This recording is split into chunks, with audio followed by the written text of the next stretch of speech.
제가 아주 오래전에 대학을 졸업하고 회사에 처음으로 입사했던 첫째 날에 있었던 일인데요. 한 달 정도 되는 신입사원 교육을 마치고 이제 팀에 배정이 되어서 처음으로 팀장님께 인사를 드리고, 그리고 그날 저녁에 흔히 말하는 회식이라는 것을 하는 자리를 가졌습니다. 여러분 잘 아시겠지만 한국에서는 굳이 물어보지 않고 이제 술을 따라 주잖아요. 그죠? 그래서 제가 정말 콩닥거리는 심장을 뒤로 하고 저의 신앙을 밝히고 조심스럽게 팀장님께 술을 거절했던 일이 있었습니다. 여러분, 그런데 제가 다음 날 이 소식을 전해 들은 선배가 저에게 와서 해줬던 말이 저는 개인적으로 지금도 잊혀지지 않습니다. 교회를 다닌다는 이유로 술을 거절하는 사람을 나는 처음 봤다 라는 말이 이 선배가 저에게 해 주었던 말이었습니다. 그리고 저는 그분에게 그 말씀을 들은 이후에 과연 이 땅에서 그리스도인으로 성도로 살아간다는 것이 어떤 삶일까에 대한 생각과 고민과 번민을 하며 직장 생활을 했던 기억이 납니다. 여러분, 성도란, 그리고 성도로 살아간다는 것은 우리에게 무엇을 의미할까요?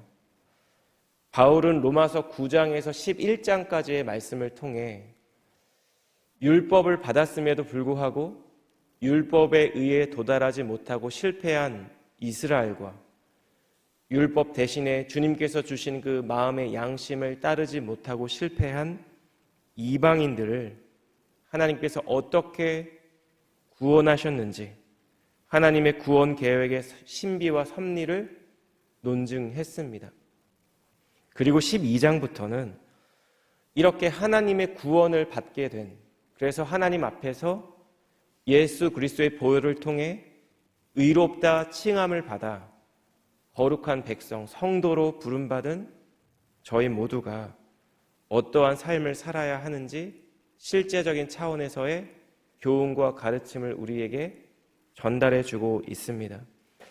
이 시간 짧은 본문이지만 이 본문의 말씀을 우리가 함께 묵상하며, 여러분, 예수님을 통해 의롭다 칭함받고 주님의 거룩하신 보혈로 하나님의 자녀가 된 성도가 어떠한 삶을 살아야 하는지, 이 세상 가운데 참된 성도의 표징이 무엇인지 오늘 말씀을 통해 함께 생각하길 원하고, 또한 특별히 우리의 삶을 돌아보는 이 귀한 시간 되시기를 주님의 이름으로 축복합니다.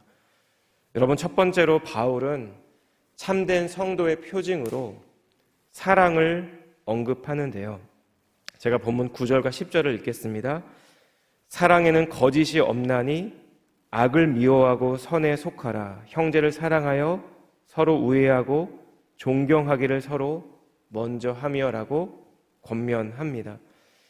바울이 말하는 참된 사랑의 속성은 거짓이 없는 사랑입니다.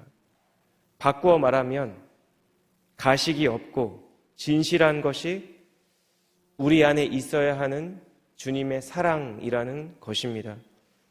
여러분, 고대라는 신학자는 이 거짓이 없나니로 번역된 헬라어 원어를 가면을 쓰지 않고라고 재미있게 번역했습니다. 여러분, 이렇게 가면을 쓰고 타인을 대하는 것을 신약 성경에서는 무엇이라고 할까요? 여러분, 문자적으로 가면을 뜻하는 헬라어 원어가 휘포크라테스라는 단어인데요. 이 단어는 이 로마 시대 당시에 가면을 쓰고 연기를 하는 것에서 유래한 단어입니다. 겉으로 보이는 것과 내면이 다른 사람, 다시 말해 외식하는 자를 가리킬 때 사용되는 단어가 바로 이 단어입니다. 여러분, 그런데 때때로 저와 여러분도 이와 같을 때가 있다는 것입니다. 내가 행하는 나의 외적인 말투와 말하는 내용과 나의 태도를 얼핏 보면 내 안에 상대방에 대한 존중과 진실된 사랑이 있는 것처럼 그렇게 충분히 상대방과 타인을 착각하게 만들 수 있을 만큼의 능력이 저희 모두에게는 있다는 것입니다. 여러분, 바울이 말하는 거짓이 없는 사랑은 외식하지 않는 사랑을 의미하고, 이것은 결국은 예수님께서 우리에게 이미 보여주셨고 가르쳐 주셨던 그 사랑을 의미한다는 것입니다. 여러분, 바울은 이렇게 참된 사랑으로 서로 사랑할 것을 권면한 후에 10절을 보면, 9절을 보면 악을 미워하고 선에 속하라는 명령을 내립니다.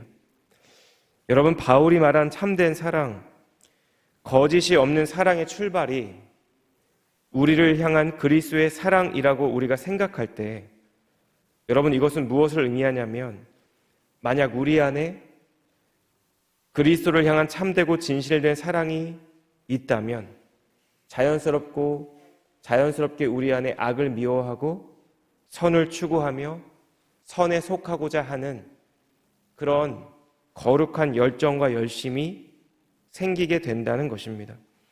여러분, 성도로 부름받은 우리가 이 땅에서 악을 미워하고 선을 추구하는 이유는 단순히 그렇게 하지 않으면 우리를 심판하시고 우리를 징계하시는 그 하나님이 무섭고 두려워서가 아니라, 여러분, 결국은 복음 안에 담겨져 있는 예수님의 은혜와 사랑을 우리가 깊이 깨닫게 될 때, 경험하게 될 때, 여러분이 복음의 능력을 통해 우리는 비로소 죄를 이기고 주님의 뜻을 따라 살아갈 수 있는 존재가 될 수 있다는 것입니다.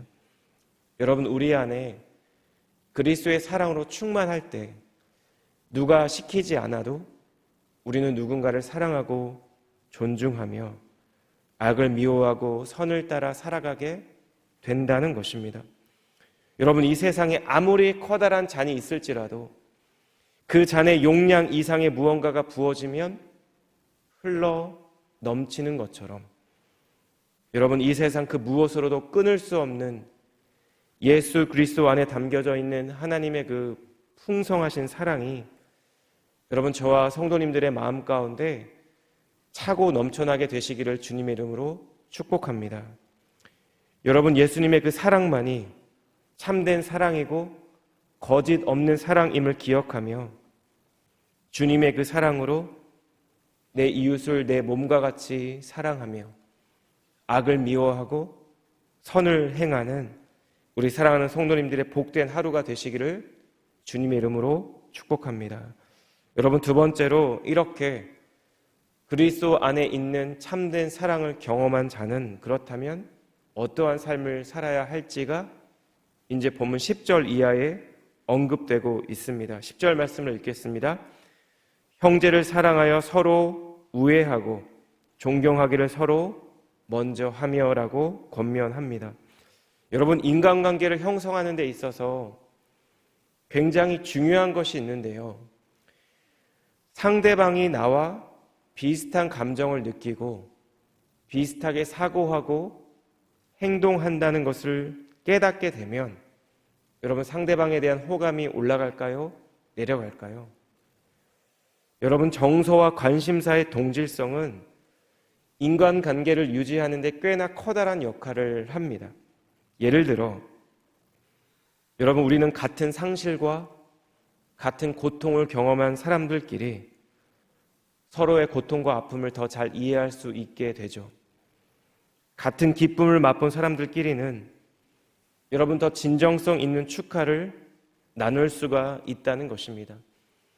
저희 가정이 약 결혼하고 6년 정도 아이를 기다렸는데요, 그 이후에 오랜 시간 동안 아이를 기다리는 신혼 부부를 만나고 교제하다 보면 여러분, 우리가 이렇게 하나님의 말씀으로 위로하고 격려하려고 표현하지 않아도 저희 부부와 대화하고 교제하는 시간들을 통해 그 상대방이 하나님의 위로를 경험하는 것들을 바라봤을 때가 몇 번 있었습니다. 여러분, 로마서의 수신자인 로마 교회는 유대인 출신 성도들과 이방인 출신 성도들이 함께 모여 있었던 공동체였습니다.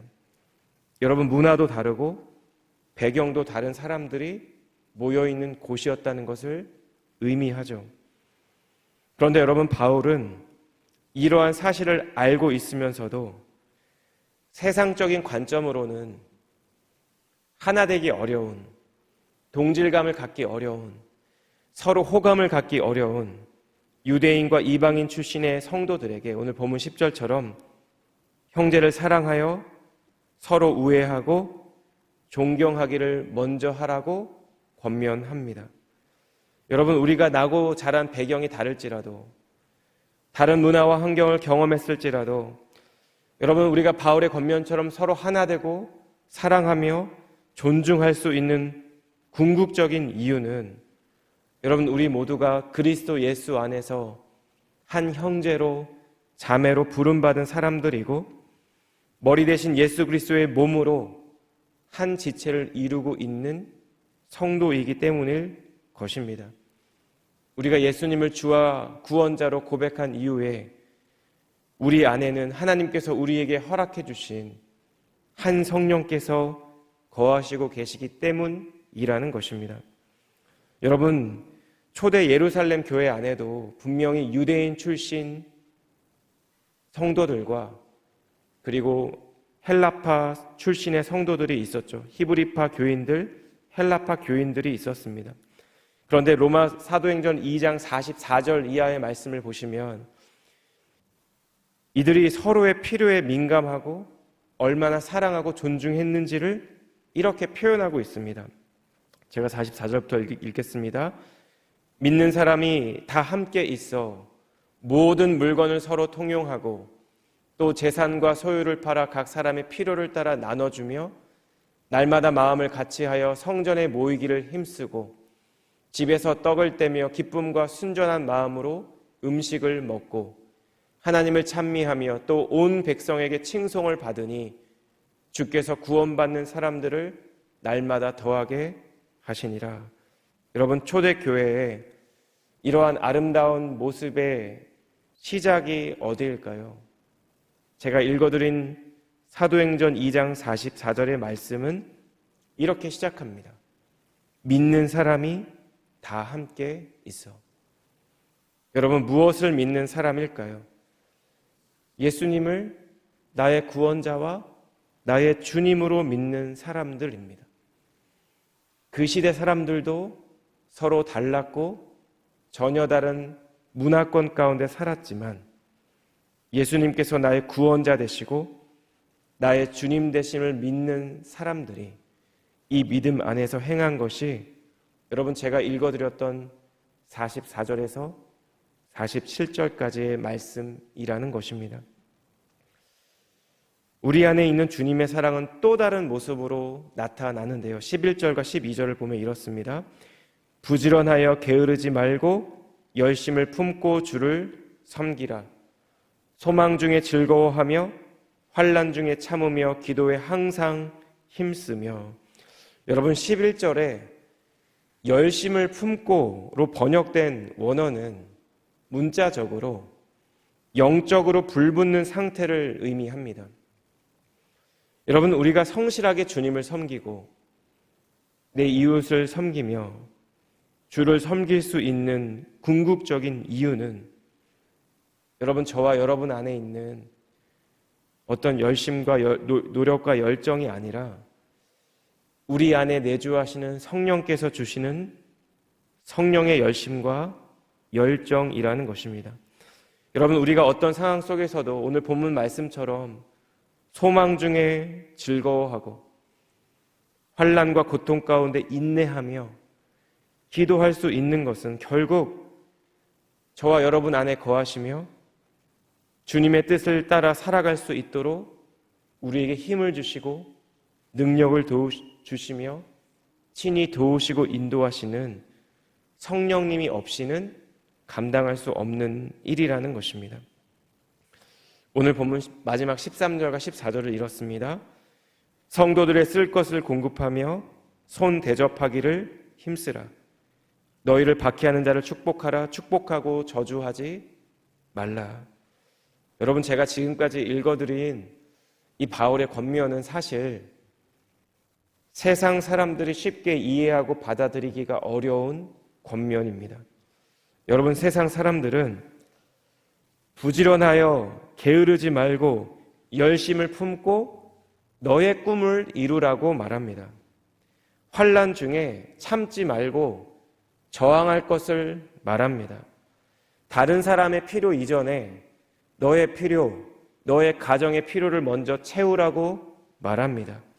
너희를 박해하는 자를 동일하게 박해하는 것, 이것이 이 사회에서 이루어져야 할 정의이고 공의라고 주장합니다. 여러분, 사도 바울이 이 세상의 관점과 가치관을 거슬러 지금 로마 교회 성도들에게 전하고 있는 이러한 덕목들, 이 덕목들의 출발은 어디일까요? 로마서 12장 2절에 로마 교회 성도들에게 이런 말씀을 전했습니다. 너희는 이 세대를 본받지 말고 오직 마음을 새롭게 함으로 변화를 받아 하나님의 선하시고 기뻐하시고 온전하신 뜻이 무엇인지 분별하도록 하라.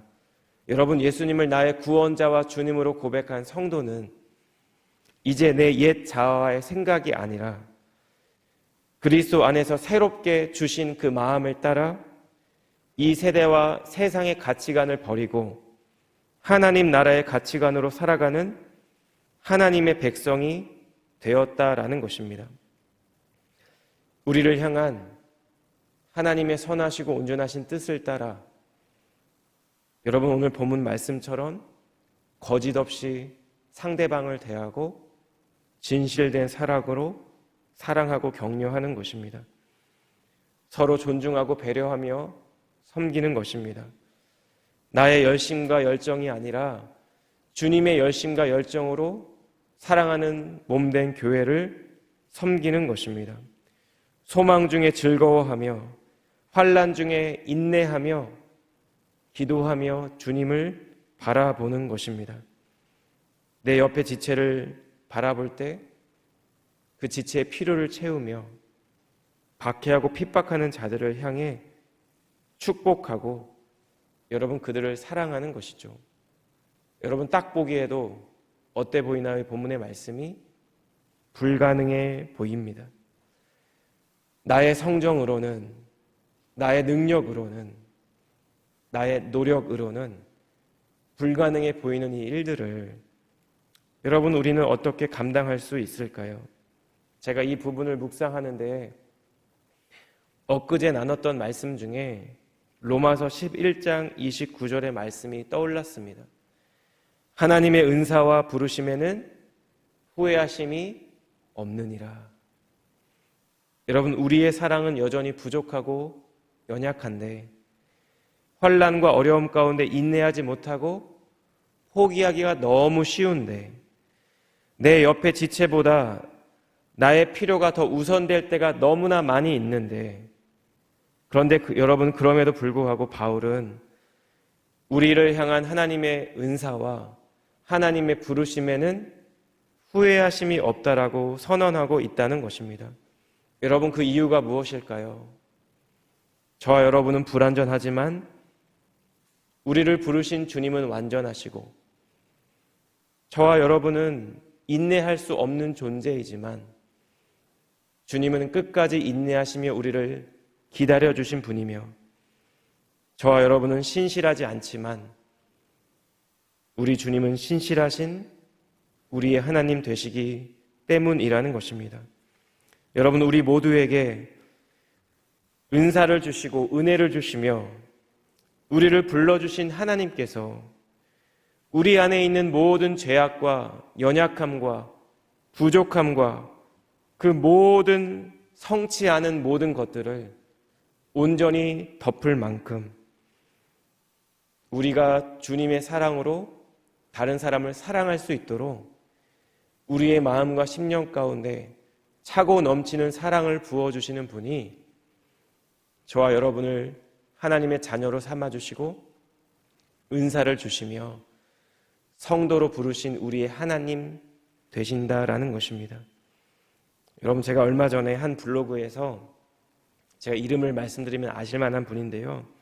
그 목사님의 글을 읽은 적이 있었습니다. 그 워딩이 이렇습니다. 십자가 복음은 단지 지은 죄를 용서받는 복음일 뿐만 아니라 죄를 이기게 하는 복음입니다. 여러분, 주님께서 우리에게 베풀어 주신 십자가 복음의 능력을 단순히 우리를 구원하신 복음의 능력으로만 한정 짓지 말고 오늘 하루 우리 주님께서 허락해 주신 우리의 삶의 자리에서 내 이웃을 내 몸과 같이 사랑하고 형제를 존중하고 아끼며 환난 중에 인내하고 우리의 삶의 어떠한 자리에서도 기도하며 나를 핍박하는 자를 축복하고 사랑할 수 있는 그 주님의 사랑을, 그 복음의 능력을 저와 여러분은 이미 부여받은 존재라는 것입니다. 예수님께서 우리에게 보여주신 사랑이 단순히 우리를 구원하시고 우리를 자녀 삼아 주신 그 사랑에 머무르지 않고 주님의 사랑으로 다른 사람을 사랑하며 섬길 수 있는 그 사랑임을 기억하며 이 주님의 사랑으로 나의 공동체를, 나의 가정과 이웃을, 우리 목장을, 그리고 세상과 열방을 사랑하며 살아가는 우리 사랑하는 성도님들의 복된 삶이 되시기를 주님의 이름으로 간절히 축복합니다. 기도하겠습니다. 사랑하는 하나님, 오늘도 우리 모두에게 귀한 하루를 허락해 주시고 하나님, 이 아침 우리의 걸음과 마음을 하나님을 예배하는 자리로 인도해 주심을 감사합니다. 이 세상을 살아가는 동안에 주님께서 이미 십자가에서 보여주셨고 성령을 통해 깨닫게 해주셨던 그 주님의 사랑이, 그 참되고 온전한 그 사랑이 하나님 우리의 연약한 마음과 심령 가운데 매일매일 차고 넘쳐나게 되기를 기도합니다. 우리의 모든 연약함을 예수 그리스도의 보혈로 덮어주시고 주님의 사랑으로 내 이웃과 가정과 주님의 몸된 한우리 교회와 열방 가운데 그 주님의 사랑을 풍성히 흘려보내는 은혜를 저희 모두에게 허락하여 주시옵소서. 하나님, 우리는 불완전하지만 주님은 완전하시며 우리는 불의하지만 주님은 의로우시고 우리는 때때로 신실하지 않지만 신실하신 주님께서 오늘 하루 주님께서 우리에게 주신 이 말씀을 따라 살아갈 수 있는 그 복음의 능력을 깊이 경험하며 누리며 살아가는 귀한 은혜와 축복을 주님 저희 모두에게 허락하여 주시옵소서. 그렇게 행하실 주님께 감사드리며 이 모든 말씀 존귀하신 예수님의 이름으로 기도드렸습니다. 아멘.